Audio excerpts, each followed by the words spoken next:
In the summer of 1952, a functioning democracy was quietly sentenced to death over a single tax return. A major American corporation had spent decades undervaluing its tropical real estate to save a few pennies on local property taxes, assuming no one would ever verify their ledgers. The host government simply agreed with their math and offered to buy the land at the exact bargain bin price the company had sworn it was worth. That bureaucratic discrepancy financed a military coup. The instrument of this disaster was a stack of orange paper. Across the Guatemalan countryside, agricultural laborers began receiving brightly colored notices detailing the expropriation of uncultivated estates. This was the physical manifestation of Decree 900, an agrarian reform law passed by the National Congress on June 17th under President Jacobo Árbenz. The premise was aggressively straightforward. Any large estate where more than two-thirds of the soil sat idle would be broken up, bought by the state, and handed to farmers who would actually plant something. Small landowners and plots under 90 hectares were largely exempt from the sweeps. The target was idle land. The United Fruit Company held an astronomical amount of idle land. By the early 1950s, the Boston-based corporation controlled roughly 600,000 acres across Guatemala. Yet, if you mapped the active banana plantations, they covered barely 15 to 20% of that territory. The rest was an ocean of silent, green jungle. United Fruit stood as the largest single corporate owner of uncultivated soil in the nation. Árbenz sidestepped the traditional playbook of radical land grabs. He bypassed military seizures entirely, opting for a much more humiliating weapon: corporate compliance. To minimize its financial obligations to a country it viewed essentially as a captive logistical hub, United Fruit had consistently reported the value of its vast acreage at dirt-cheap rates. The official tax assessments listed over 230,000 acres at roughly $1.18 million. The agrarian reform created a bizarre vulnerability for the foreign giant.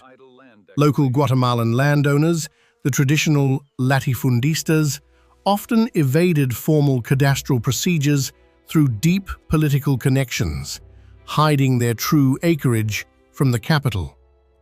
United Fruit, however, was a publicly traded entity. They had to maintain ledgers and file formal paperwork with the state authorities, even if those valuations were heavily manipulated.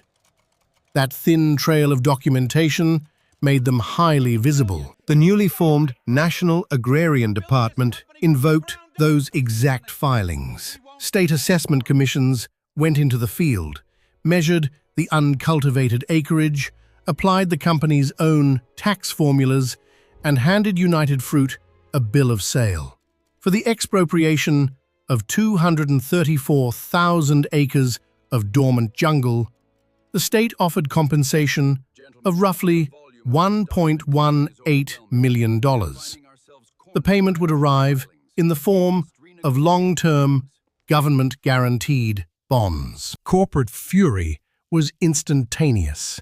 In a flurry of cables and memorandums sent to the United States State Department, United Fruit executives suddenly claimed the seized territory was actually worth upwards of $15 to $16 million. The valuation miraculously multiplied by a factor of 10 the moment the land shifted from a tax liability to a state buyout. Guatemalan officials clearly understood the trap they had sprung. According to retrospective interviews with members of Árbenz's team, the president personally approved the strategy of using the tax declarations as a financial baseline. The guiding principle was letting property owners define the fair market price through the exact numbers they were willing to pay the Treasury. Some of United Fruit's own legal advisors privately admitted to local bureaucrats that the company was cornered. The official acts of the Guatemalan Assessment Commission possessed an impenetrable legal weight. It is practically impossible to demand $16 million from a sovereign state for an asset you just swore under oath was worth pocket change. This bureaucratic standoff exposed a collision of two entirely different realities. For the peasants, holding orange papers, fertile soil that fed absolutely no one was an economic crime in a developing nation. But for the fruit executives, that empty jungle was a strictly guarded asset. The corporation insisted to American diplomats that they needed vast tracts of untouched earth to rotate their crops and expand future operations. They gripped those dead acres with an almost paranoid intensity, hiding a massive operational flaw they preferred not to advertise. Unable to publicly defend a history of aggressive tax evasion, the corporation changed the language of the conflict. A discrepancy of $14 million transformed into a matter of global security. Lobbyists descended on Washington, framing the loss of uncultivated land as the unlawful confiscation of American property. State Department archives from the era show a deliberate shift in tone, moving away from the math of the tax returns to focus on the ideology of the audit. The fact that Árbenz followed a strict legal pathway, respecting property rights and offering compensation based on established cadastral values, actually made him more dangerous to foreign interests. A leader who could legally outmaneuver a transnational monopoly using its own paperwork established a precedent that could destabilize corporate holdings across all of Latin America. The dispute ceased to be about land value.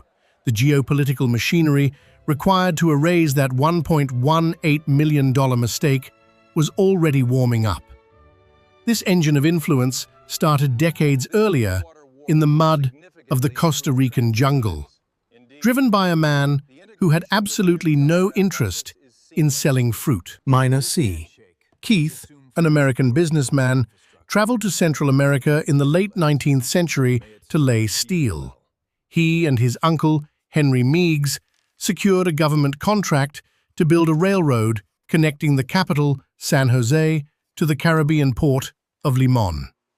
The sole objective was to move coffee from the highlands to the coast. The execution turned into a slow, grinding slaughter. The projected route tore through dense malarial rainforest. Keith imported thousands of laborers from China, Italy, and the Caribbean islands, engineering an early model of transnational human logistics, where populations were moved across oceans like industrial ballast. The conditions were lethal. Thousands died from tropical diseases and construction accidents in the unforgiving humidity. In popular historiography, the tracks to Limon are often described as being built directly on the bones of the men who laid them. Then the financing collapsed. The Costa Rican government defaulted, leaving Keith with a half-finished railroad and crushing debt. He needed cargo to justify the trains, and the available coffee harvests were insufficient to keep the project solvent. Desperation drove him to experiment with the worthless, uncleared margins along his right-of-way. He took the strips of land bordering the railway and planted bananas. It was meant to be a stopgap measure to ensure his train cars wouldn't roll to the port empty. The fruit was merely a side hustle. That side hustle saved the entire enterprise. Keith quickly realized that the banana, a perishable novelty in the United States, could generate immense profit if he controlled the speed of its delivery. He organized regular steamboat runs from Limon directly to New Orleans. He had built a closed logistical loop. The plantation fed the railway, which loaded the port supplying the ships headed for the American market.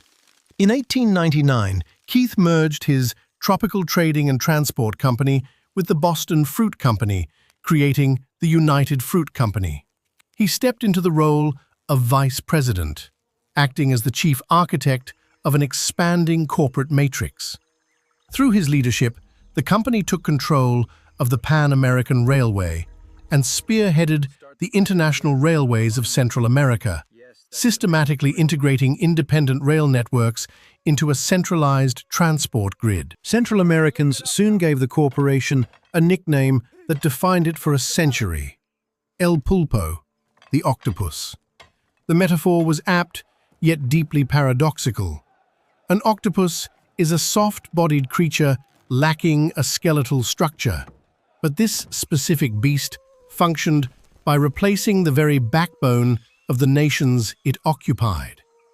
Through aggressive expansion, the company built the tracks, operated the deep-water ports, and controlled the local telegraph lines. In several countries, public works departments surrendered their authority to the corporation. Government officials began planning national development around United Fruit's freight schedules and investment targets rather than domestic needs. The company operated as a shadow ministry of infrastructure. They secured massive tax exemptions and land concessions in exchange for laying track, meaning sovereign territory was routinely handed over to become a functional extension of corporate logistics. Maintaining this monopoly required a severe management style. When logistical efficiency was threatened by human demands, the Octopus responded with lethal force. In 1928, workers in Ciénaga, Colombia, went on strike, demanding 6-day work weeks and payment in cash rather than company store vouchers. United Fruit pressured the Colombian government to intervene. The army deployed machine guns against a crowd of striking workers and their families. The official telegram from the U.S. ambassador in Bogotá to the Secretary of State clinically reported that the total number of strikers killed would exceed 1,000. The reach of the tentacles extended well beyond the shoreline. To conquer the sheer perishability of the banana, United Fruit developed a massive maritime network known as the Great White Fleet. These ships were painted white to reflect the tropical sun and outfitted with state-of-the-art ice houses and mechanical cooling systems.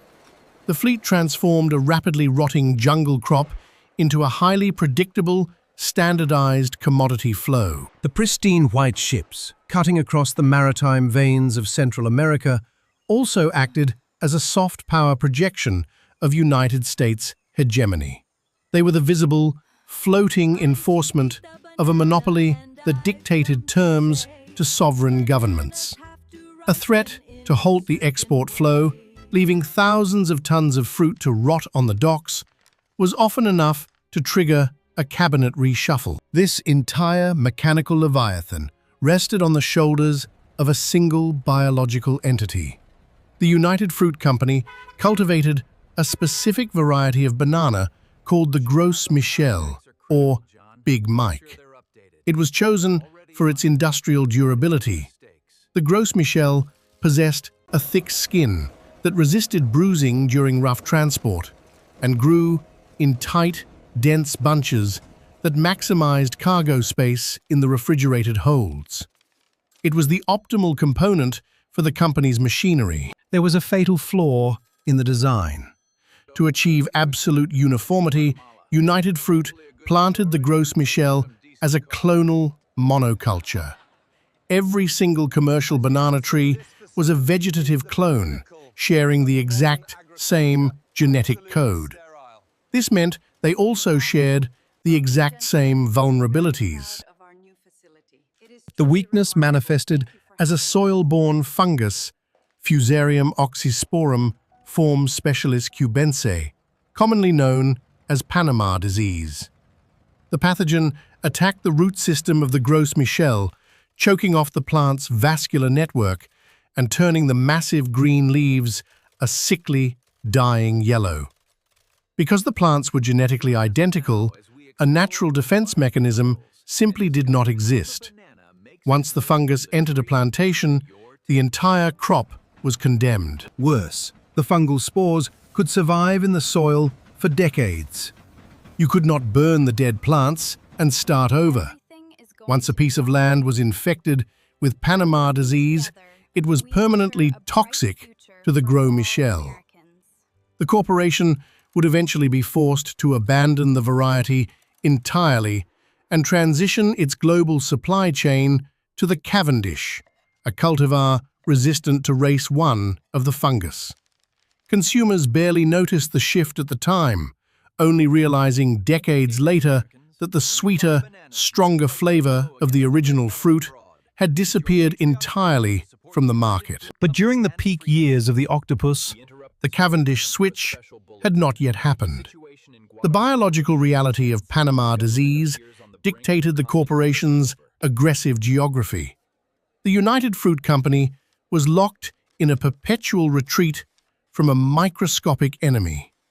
To keep the Great White Fleet moving, they had to constantly clear virgin jungle, plant their clones, exhaust the soil, wait for the fungus to catch up, and then abandon the infected land to start the cycle again.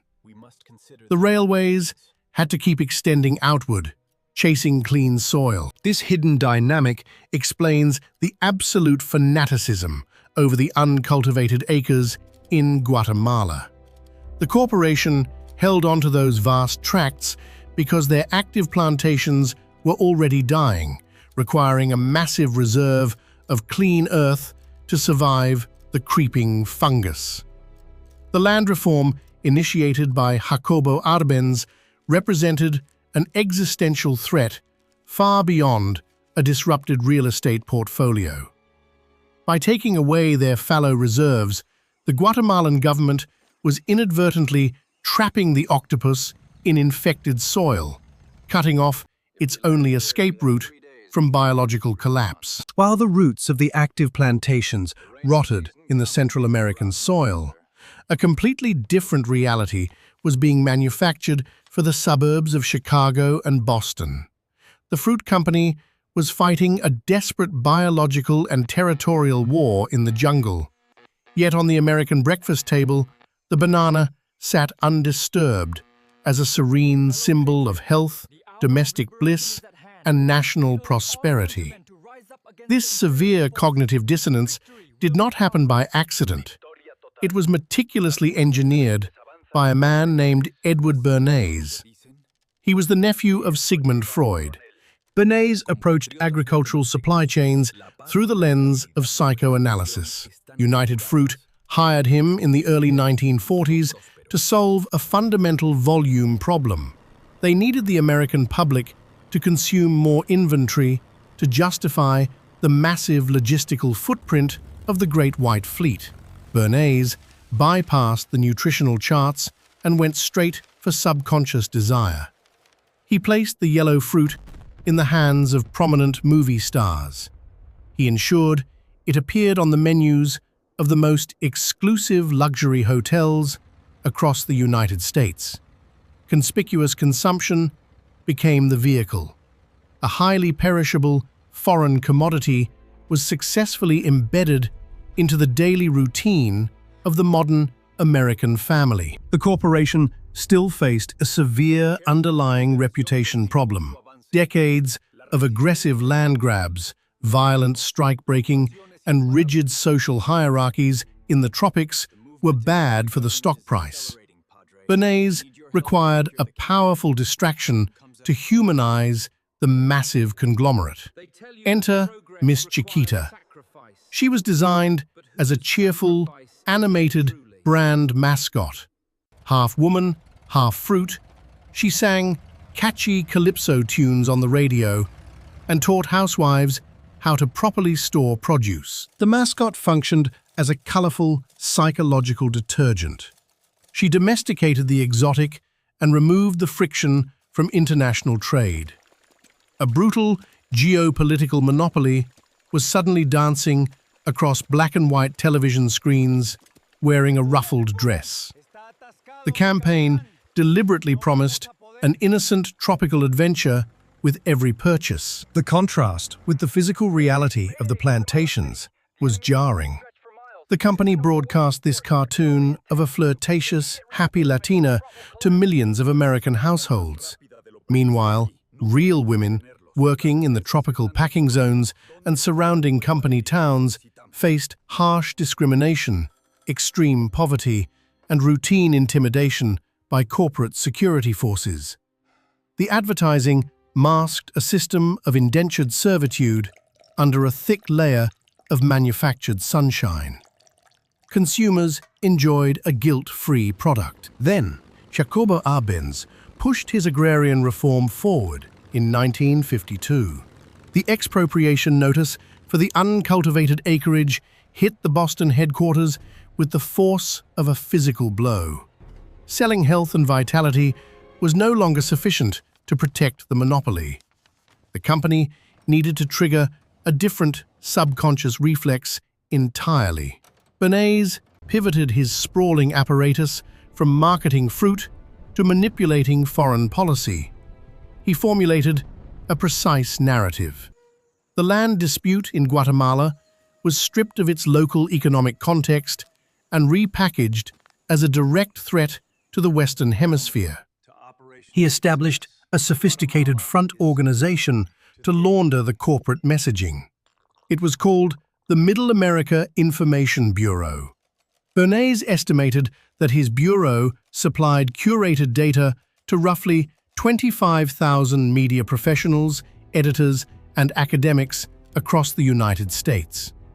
This created an overwhelming pipeline for United Fruit's public relations agenda.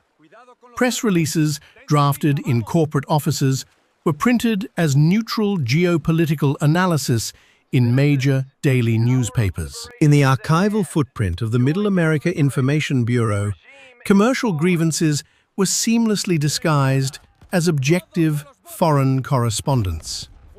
Bernays invited influential publishers and lawmakers on highly controlled, fact-finding trips to the banana republics.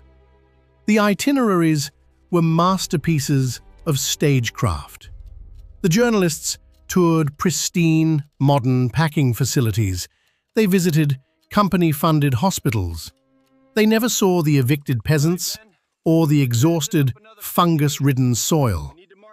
The resulting newspaper columns consistently portrayed the corporation as a vital, civilizing force, bringing order to a chaotic region. The propaganda offensive included a widely distributed film titled Journey to Banana Land. It was screened in schools and civic centers to reassure the American public. The footage showed smiling locals, efficient supply chains, and roaring locomotives. The script deliberately omitted any mention of suppressed labor unions or the heavily skewed distribution of wealth. Guatemala was presented as a manageable, exotic territory where American capital guaranteed peace. The underlying message tied domestic well-being to corporate expansion. Good health at home required strict control abroad. Bernays expertly tapped into the escalating Cold War paranoia. He fused the banana with national defense. Buying the fruit was quietly framed as a patriotic duty to uphold the anti-communist status quo south of the border. The company financed aggressive radio broadcasts depicting Guatemala as a nation on the absolute brink of a Marxist takeover. The actions of the Árbenz government were repeatedly equated with totalitarian atrocities. Some of the images distributed to the American press, showing alleged victims of the Guatemalan regime, were later identified as archival photos from entirely different historical conflicts. The lobbying machine in Washington operated with relentless efficiency. Congressmen received steady streams of letters and closed-door briefings stressing the anti-American nature of the Guatemalan administration. There was no concrete proof of Árbenz coordinating his land reforms with the Soviet Union. The absence of evidence did not slow the campaign. Bernays cultivated an environment where criticizing the United Fruit monopoly was practically equated with sympathizing with the enemy. He openly complained to his associates that the corporation was being treated worse than the communists in Washington. The groundwork was officially laid. The commercial interests of a single fruit company were now indistinguishable from the national security of the United States. The American public was primed for intervention. The political establishment was fully briefed on the manufactured threat. The psychological preparation was complete. The corporate board in Boston now required an executive arm to pull the physical trigger. They found the perfect instrument within the highest echelons of the American political establishment. The conflict over uncultivated tropical land was quietly absorbed into the broader machinery of the Cold War, facilitated by two deeply connected siblings. John Foster Dulles directed the State Department, controlling diplomatic leverage. His brother, Allen Dulles, ran the Central Intelligence Agency, commanding covert operations. Decades of corporate history bound these two men to the fruit monopoly. Both had previously represented the company as corporate lawyers at the prestigious firm Sullivan and Cromwell. Allen had even held a seat directly on the monopoly's board of directors before taking his government post. The executives did not need to lobby a distant bureaucracy. They were essentially calling their former colleagues. In August 1953, President Dwight Eisenhower officially authorized a covert action to dismantle the democratic government in Guatemala. The file was designated Operation PBSuccess. The official mandate was to remove a hostile administration quietly and without bloodshed, if possible. Bureaucratic language rarely captures the reality of ground operations. The agency established a temporary forward operating base, codenamed Station Lincoln, in neighboring territory. Over 100 intelligence officers were assigned to coordinate the campaign. They drew up extensive lists of individuals within the local government for potential physical elimination, though the field agents ultimately failed to execute any targeted assassinations during the accelerated timeline. The operation was handed a budget estimated at roughly $5 to $7 million. Wealthy American entrepreneurs, including aviation executive William Pawley, were quietly brought into the fold to assist with complex logistics and political contacts. The monetary sum was trivial compared to the global military expenditures of the era. It was entirely sufficient to purchase the collapse of a sovereign state. The tactical approach deliberately bypassed the concept of a conventional military strike. The propaganda relentlessly depicted the sitting president as a direct puppet of Moscow, operating an active beachhead for communist expansion. Beginning in January 1954, the agency initiated a suffocating psychological warfare campaign designed to break the nerve of the Guatemalan military. The centerpiece of this assault was a clandestine transmitter dubbed the Voice of Liberation. The frequency constantly broadcast high-fidelity fabrications. Announcers read alarming reports of massive rebel victories. They detailed widespread mutinies within the regular army and described advancing columns of heavily armed liberators. The signal intentionally jammed official government frequencies, replacing the president's reassurances with a loop of engineered panic. The audio assault was reinforced by selective kinetic operations. Unmarked aircraft, flown by contracted American pilots, conducted sporadic bombing runs over targets adjacent to the capital city. They dropped isolated explosives and scattered propaganda leaflets across the streets. The agency even considered establishing a naval blockade along the Caribbean coast, utilizing private vessels to choke the regime's ports. The physical destruction on the ground was negligible. The psychological payload was absolutely devastating. Citizens looking at the sky saw phantom fighter planes. Soldiers listening to the radio heard the sounds of an unstoppable invasion force closing in on their barracks. Agency operatives simultaneously reached out to Catholic priests in remote rural districts, persuading them to integrate subtle anti-government messaging into their Sunday homilies. The atmosphere in the country grew completely toxic. On June 15th, the White House transmitted the final authorization to proceed. 2 days later, a relatively obscure exiled military officer named Carlos Castillo Armas crossed the border into Guatemala.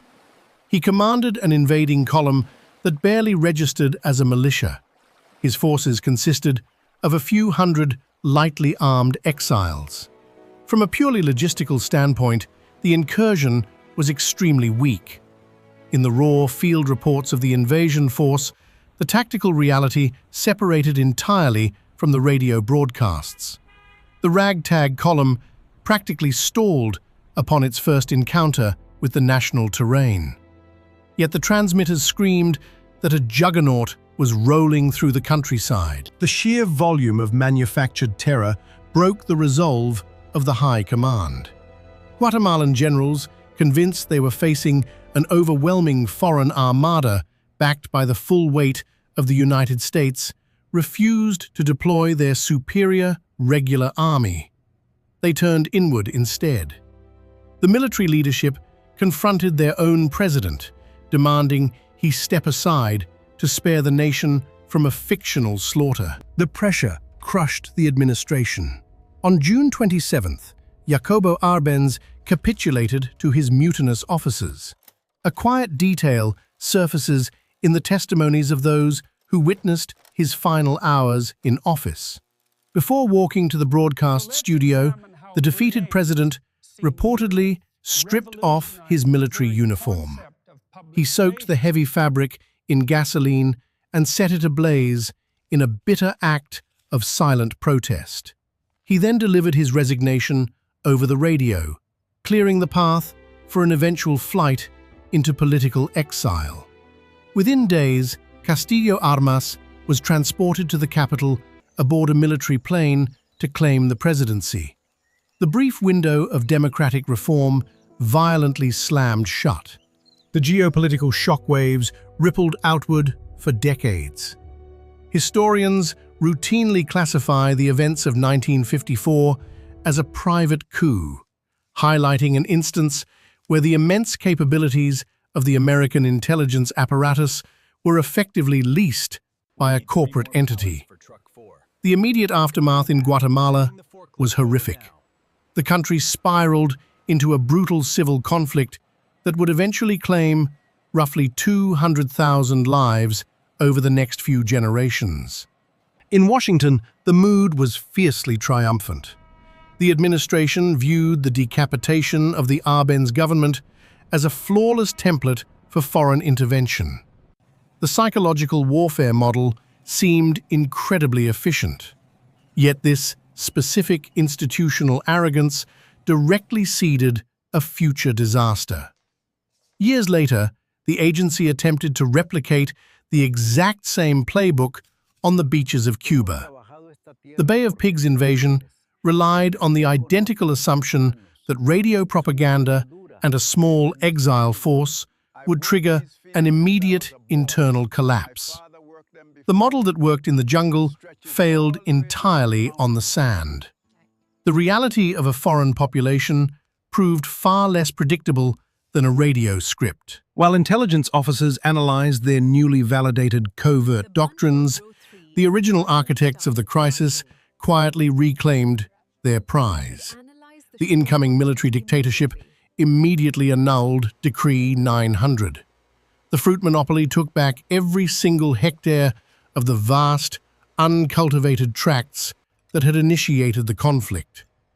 The corporate lawyers drafted new agreements, securing their tax exemptions and restoring the logistical grip over the nation's ports and railways. On paper, the Octopus had successfully defended its territory. The clerical trap set by the former government was erased from the ledgers. The executives in Boston had deployed the most powerful intelligence agency on Earth to reclaim their idle dirt. But the Earth itself offered a deeply cynical resolution. The entire corporate strategy was driven by a desperate need for fresh soil to outrun a microscopic enemy.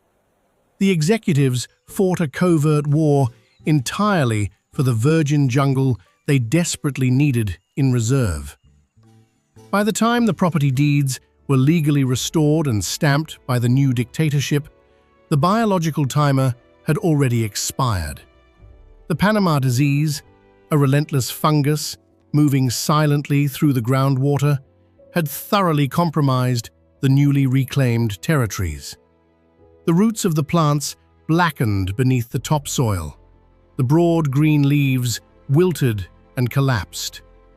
The Gros Michel banana, the singular agricultural marvel that had built their global shipping fleet and dictated international borders, was functionally extinct as a commercial export. The corporate behemoth was forced to completely retool its entire logistical chain and adopt the vastly inferior Cavendish variety simply to survive.